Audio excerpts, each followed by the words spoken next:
Hello and welcome to CNET's The Fix, the show about DIY tech and how-to. I'm Eric Franklin. And I'm Donald Bell, and this week we take a look at how to do more with the Apple products you may soon be getting, or the ones you already have. That's right, from iPhone camera controls to maybe even switching from Android to an Apple device. But first, we start with how to share content on more than one device.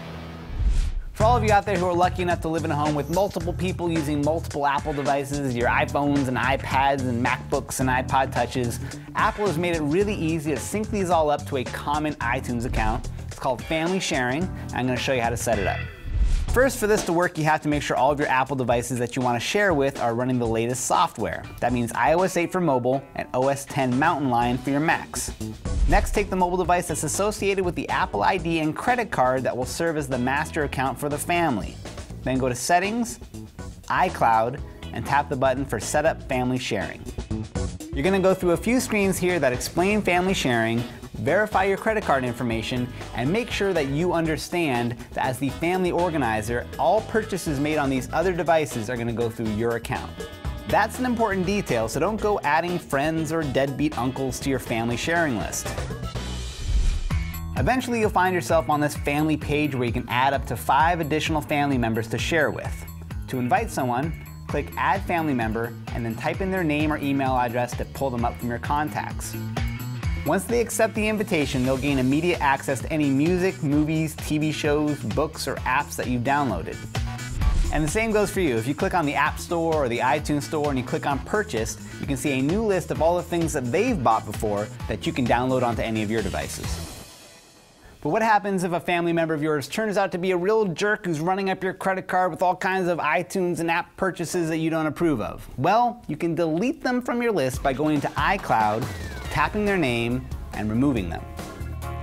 So there you go. That's how to set up Apple's family sharing feature with your family. It's a great way to make the best use of the iTunes content you already have. And just so you know, in case there's anything embarrassing in your iTunes collection, you can go in and manually hide that content so that it's not shared with other people. Very useful tip. Yep. All right, it's time for a quick break. And when we come back, we've got some great iPhone photography tips that'll help you take better photos, tips for beginners and for those with more advanced shooting experience.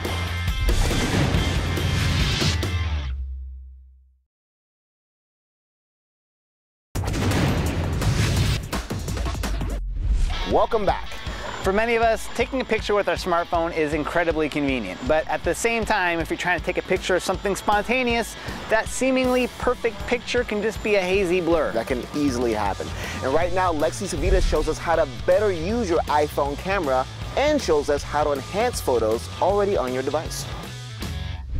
So you've just bought yourself a brand new iPhone 6 or 6 Plus and love taking photos. I'm going to show you a few ways on how to get the most out of the camera, plus some apps for better looking photos. And the best part is that most of these tips will even work on older iPhones as long as you've upgraded to iOS 8. Let's start with some basics. If this is your first iPhone, then there are 3 ways to launch the camera. 1. From the lock screen, swipe up on the camera icon. 2. Tap on the app icon. And 3. Swipe up from the bottom of the screen in any app and hit the button. Take a burst of images by pressing and holding the shutter button down in photo mode. Or you can press and hold the volume button instead. This is also going to help you keep shots stable when shooting in landscape orientation. Change the direction of panoramas by tapping the arrow like so. You can also take them vertically or horizontally.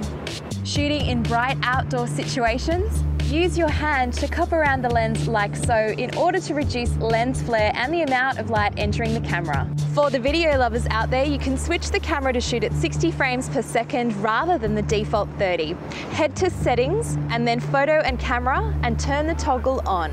On the main camera screen, you can adjust exposure compensation by simply tapping anywhere to bring up this box and then sliding up and down the sunshine icon to adjust the brightness as you like. If you've already taken some photos, you can fine-tune thanks to some new editing options.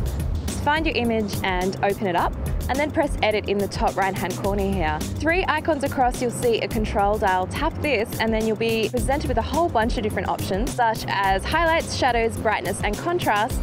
and then you can adjust these as you're liking and save it to a new image. There's also heaps of other apps available that let you have more serious exposure control. Two of my favorites are VS-Go Cam and Manual Cam. Both give you control over aspects like focus, white balance, and exposure.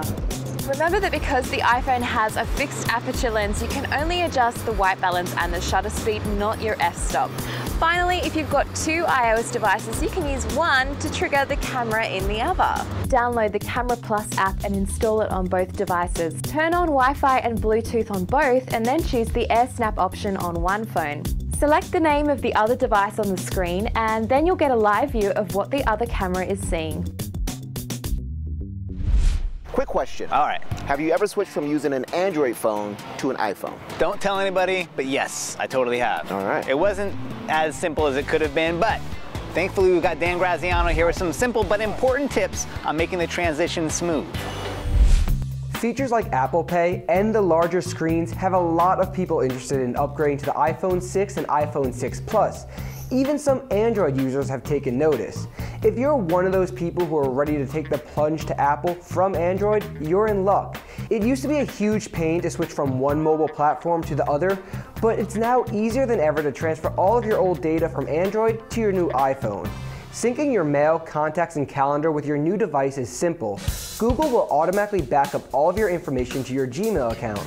From your new iPhone, head to Settings, scroll down to Mail, Contacts, Calendar, tap Add Account, and select Google. Enter your Gmail credentials and click Next. Make sure everything you would like to sync over to your new iPhone is checked off, and then click Save. Your contacts, calendar, and email will now be synced up, but one thing is still missing, and that's your photos. The easiest way to get your photos over to your new iPhone would be to use a cross-platform cloud service such as Google Plus Photos, Amazon Cloud Drive, Dropbox, or a similar app that's available on both Android and iOS. You can also upload your photos to your computer and manually transfer them to your iPhone. To do this, start by connecting your Android device to your computer. If you're on Windows, you can simply drag and drop files. On a Mac, you must download a free program from Google called Android File Transfer. Once it has been installed, open it, click on the DCIM folder, followed by Camera. You can then drag and drop all of your photos or specific ones to your computer. I recommend creating a new folder and placing the photos in it. This will make it easier to sync them with your iPhone later on. To get those photos over to your new device, simply connect your iPhone to your computer, open iTunes, and choose to sync photos from that same folder. For everything else, Google has a ton of apps available for free on Apple's App Store. There's Google Play Books, Movies, Music, and Newsstand for all of your content. The must-haves for any Android user has to be Google Maps and the Google Search app, which will show you all of those cool predictive Google Now cards. And that's all it takes to bring the world of Google to your iPhone. That's it for this week's show, and that's it for The Fix. This is our final episode. But don't worry, we will continue to bring you the very best DIY segments and how-tos right on CNET.com. So go there for all the latest tips for your tech. We really enjoyed putting the show together for you. We hope you've learned a lot. We've enjoyed doing it, and continue to reach out to us with your ideas, your suggestions. We want to hear from you. I'm at Donald on Twitter. And I'm at eDopal on Twitter. Thanks for watching, guys. See y'all again real soon.